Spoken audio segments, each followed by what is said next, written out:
Hybrids are everywhere, EVs are rising fast, but which one actually makes sense in Europe right now? It depends on more than just price or range. Taxes, repairs, and even city laws are changing the game. Before you pick a side, watch this first. The truth isn't as simple as you might think. One of the biggest differences between full hybrids and full EVs is in the complexity of their powertrains. A hybrid is basically carrying two hearts. It has a regular petrol engine plus an electric motor and a battery. The car decides when to use one or both depending on what you're doing. Speeding up, slowing down, cruising. It's smart, yes, but it's also heavy. Two systems means extra weight, and more weight usually means more fuel. On the other hand, an electric car skips all that. It has no engine, no gears, no exhaust system, just an electric motor and a big battery. That's it. It's simple, and simplicity has its advantages. There are fewer moving parts, less stuff to wear out, and because electric motors are incredibly efficient, around 90% of the energy goes to the wheels, you're getting way more bang for your buck. A typical petrol engine only uses about 25 to 40% of the fuel's energy to move the car. The rest is lost as heat. Now, hybrids try to bridge the gap. They recapture braking energy using electric power in traffic and only kick in the petrol engine when they need to. That's clever engineering. In fact, hybrids can use up to 49% less fuel than regular petrol cars, but they still have all the bits that can go wrong. Oil changes, spark plugs, timing belts, cooling systems. That means more parts to check,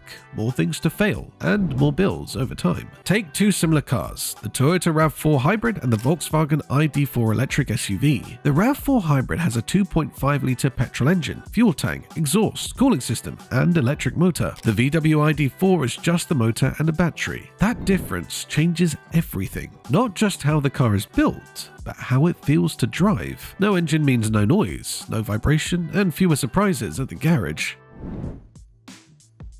In 2025, electricity is still far cheaper than petrol across most of Europe. While prices vary by country, the trend is clear. Driving on electrons is cheaper than burning fuel. Charging an EV at home might cost you around €4 per 100 kilometers. Filling a hybrid with petrol can easily be €8 to 10 for the same distance. That's assuming your hybrid gets a solid 5 litres per 100 kilometers and you're paying €1.60 per litre, which is roughly what people in Western Europe are dealing with. The contrast is even sharper in places like the Netherlands or Italy, where petrol can hit €2 per litre. In Poland or Romania, it's a bit less, around €1.30 to €1.40. But even there, electricity is still the cheaper option if you're charging at home or off-peak hours. And it's not just the fuel price. Governments across Europe reward EV owners with tax perks. In the UK, pure electric vehicles have paid zero road tax. That might change soon, but it's still a massive incentive. In the Netherlands, CO₂-based registration taxes mean a hybrid can cost you thousands more than a zero-emissions EV when registering the car. And if you're driving a company car, EVs dominate. The UK's benefit-in-kind rate for EVs is just 2%. In Germany, France, and elsewhere, similar low tax or subsidy schemes make electric cars much more appealing for professionals. Even insurance prices have started to balance out. EVs and hybrids tend to cost a bit more to insure than petrol cars, around 7 to 11% more depending on the model, but the gap between EVs and hybrids is small. What matters more is the actual car you're insuring. A luxury EV like a Tesla Model S will cost more to cover than a small hybrid like a Yaris, but that's down to the car's value, not the powertrain.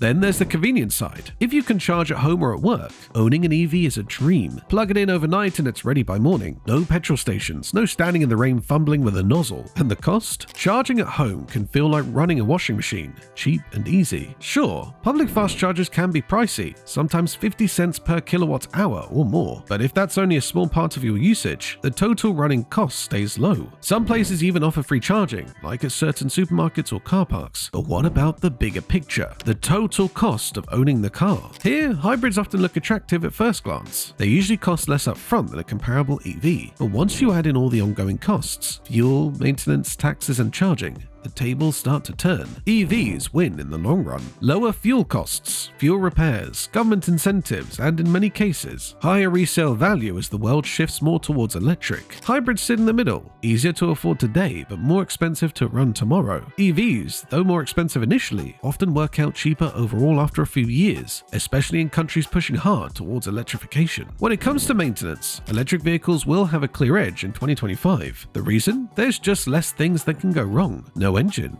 no oil, no spark plugs, no timing belt, no exhaust system. EVs skip all of that. What you're left with is a car that mostly just needs tire rotations, brake fluid every few years, cabin air filters, and the occasional coolant top-up for the battery system. That's about it. Simple design means fewer problems. A 2024 report showed that maintenance for EVs costs around 6 cents per mile. That's almost half what you'd pay for a petrol car, which averages 10 cents or 8 cents per mile. And yes, that study was American, but the same logic applies in Europe. Fewer parts means fewer headaches and lower bills. Now, hybrids aren't as lucky. They still have a petrol engine. That means you'll still need oil changes, filter replacements, and engine checks. On top of that, they've got electric motors too, so you'll end up maintaining 2 systems instead of 1. It all adds up. A hybrid basically carries the maintenance load of both a petrol car and an electric car. According to data from cars.com, you won't save much at the garage compared to a regular petrol vehicle. You might save fuel, but not necessarily repair costs. Things like the battery cooling pump, inverter, or power electrics can add new points of failure. They're not common issues, but when they do break, they're expensive and require specialized mechanics. Still, brands like Toyota have shown their hybrid systems can be very reliable. Many owners drive them for years with few problems. There is one win that both hybrids and EVs share: the brakes.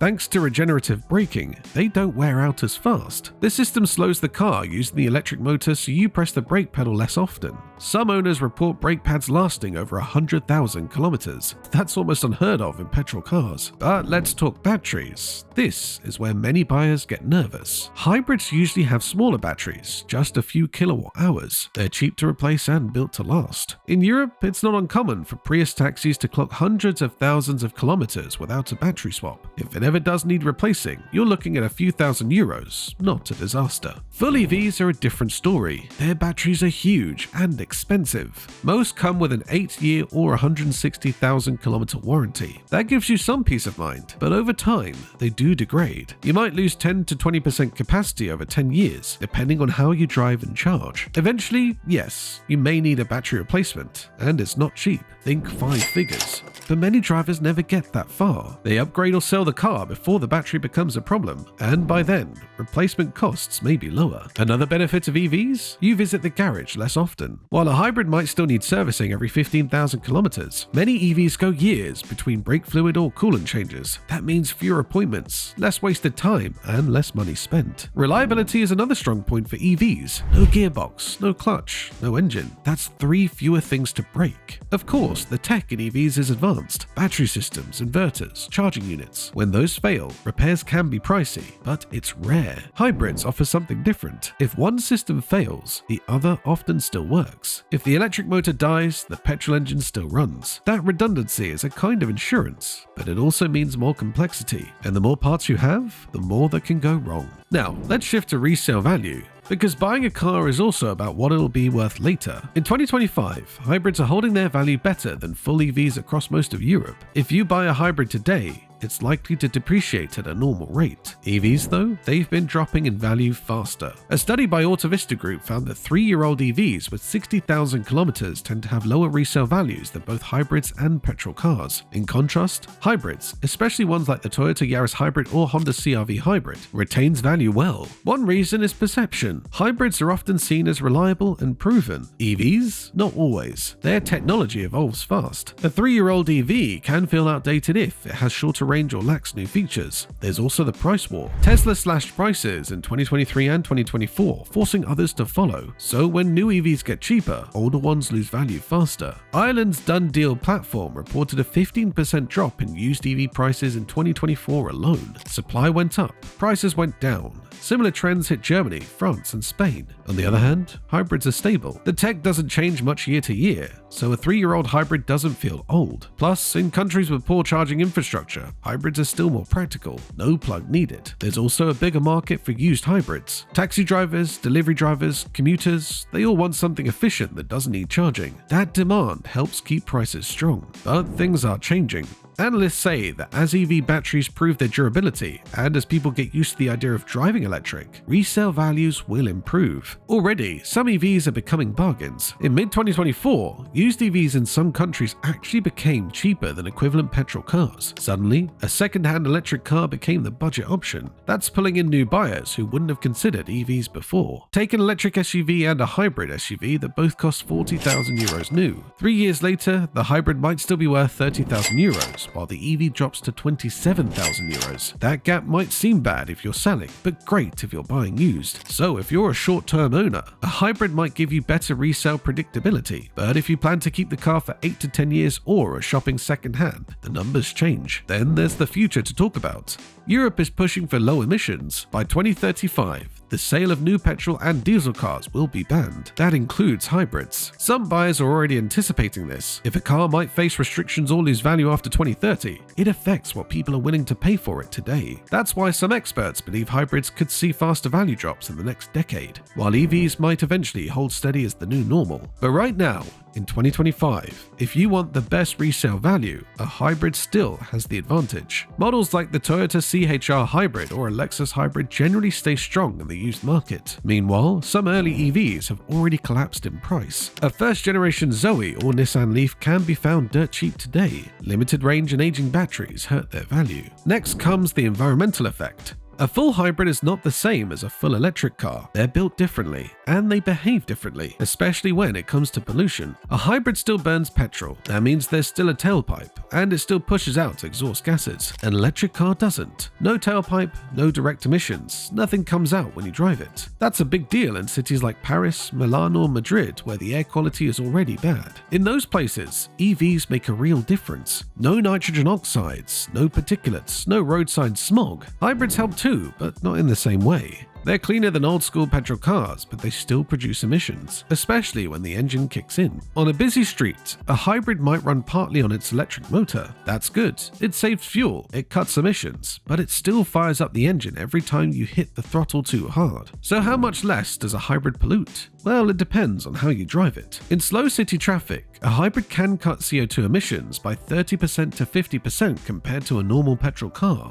That's pretty solid. Take the Toyota Prius, for example. In real life, it might emit around 70 to 90 grams of CO2 per kilometer. A similar petrol car could hit 120 to 150 grams. That's a big drop. But even the best hybrid still burns fuel and still pollutes. An electric car like the Nissan Leaf or Audi e-tron, 0 grams of CO2 from the tailpipe. Because again, there is no tailpipe. Now, critics will say, wait, EVs aren't totally clean, and they're right. If the electricity comes from coal, then yes, charging the car has a footprint. But Europe isn't standing still. In fact, the EU has cut greenhouse emissions from electricity by 50% since 1990, and it keeps getting cleaner every year. Solar, wind, hydro, and even nuclear in places like France and Sweden are reshaping the power grid. So when you plug in an EV today, chances are you're feeding it cleaner energy than ever before. And if you have solar panels at home, then you could be charging your car with 100% green energy. That means no emissions while driving, and none from charging either. What about building the car?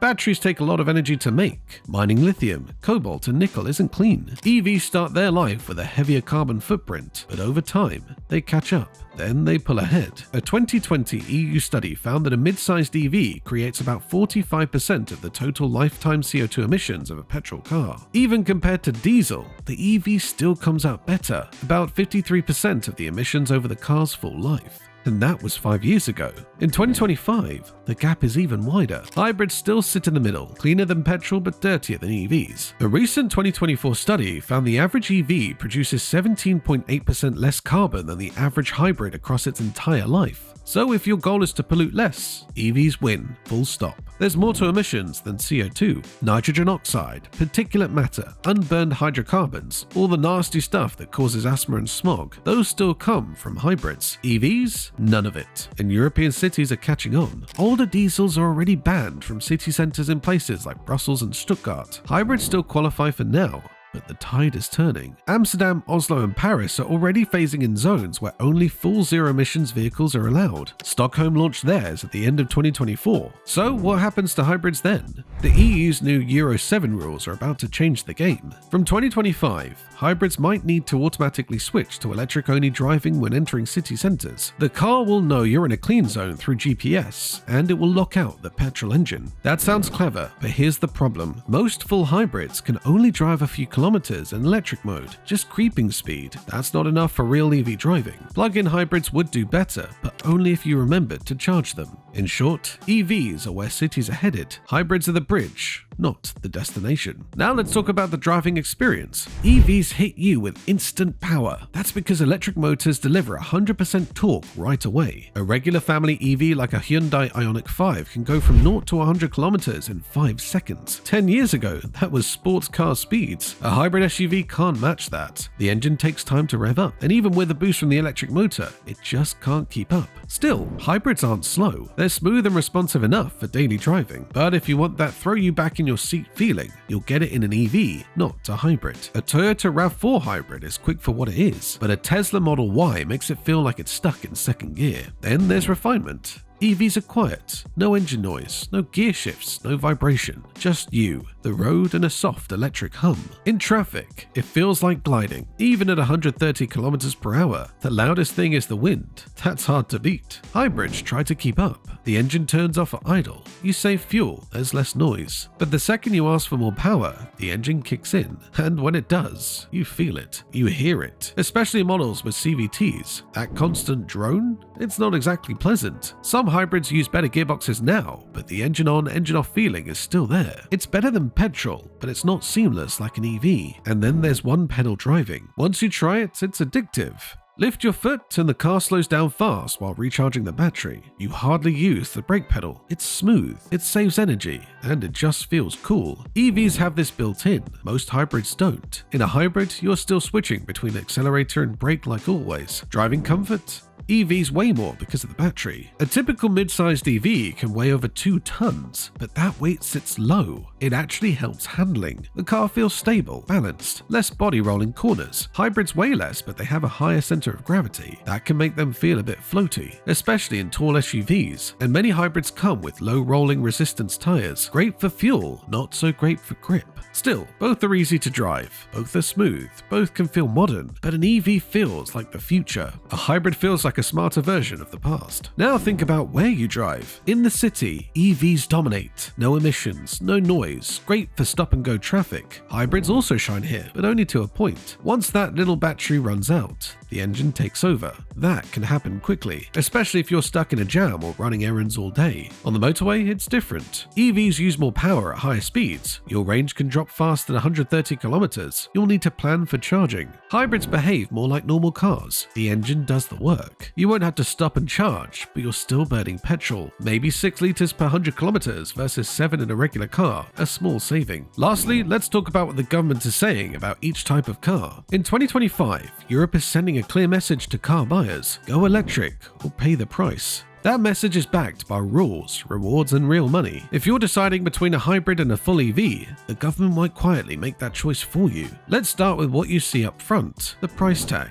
A hybrid might look cheaper at first glance, say 30,000 euros versus 36,000 for a similar EV. But here's the catch. In places like France, you could get a 5,000 euro eco bonus for choosing an EV. That instantly drops the EV's price to 31,000 euros. Now they're nearly the same. In some cases, low-income buyers or those scrapping an old car can get even more. Germany offers around 4,500 euros through its Umwelt bonus, but only for EVs or plug-in hybrids, not for traditional hybrids. Countries like Italy and Spain have their own grant systems too, although Spain's are often handled at the regional level. In the UK, the popular plug-in car grant is gone as of 2022, but there are still perks. EVs get lower company car tax and were exempt from road tax for a while. Across Europe, the trend is the same. Non-rechargeable hybrids don't qualify for most of the good stuff. Plug-in hybrids or PHEVs get smaller bonuses, but even those depend on electric range. In many cases, only full EVs get the full benefits. Now let's look at the taxes. Most European countries tax vehicles based on their CO2 output. That's where EVs win again. A full EV has zero tailpipe emissions. That means in countries like Ireland, you get the lowest possible road tax. A hybrid with 90 grams per kilometer emissions pays more, though still less than an older petrol car with 150 grams per kilometer. In the long run, the tax difference adds up. And there's more. In cities across Europe, EVs get perks that make daily life easier. In London, until recently, they were exempt from the £15 per day congestion charge. That's a huge saving if you drive into central London regularly. Hybrids only qualify if they're plug-ins with very low emissions. In Italy, EVs are often allowed into ZTLs, restricted traffic zones that block other cars. Some Spanish cities let EVs park free in city centres. Norway went even further for years, giving EV drivers free tolls, free parking, and even bus lane access. While they're scaling some of that back now, the benefits were massive while they lasted. There's another cost many forget: fuel.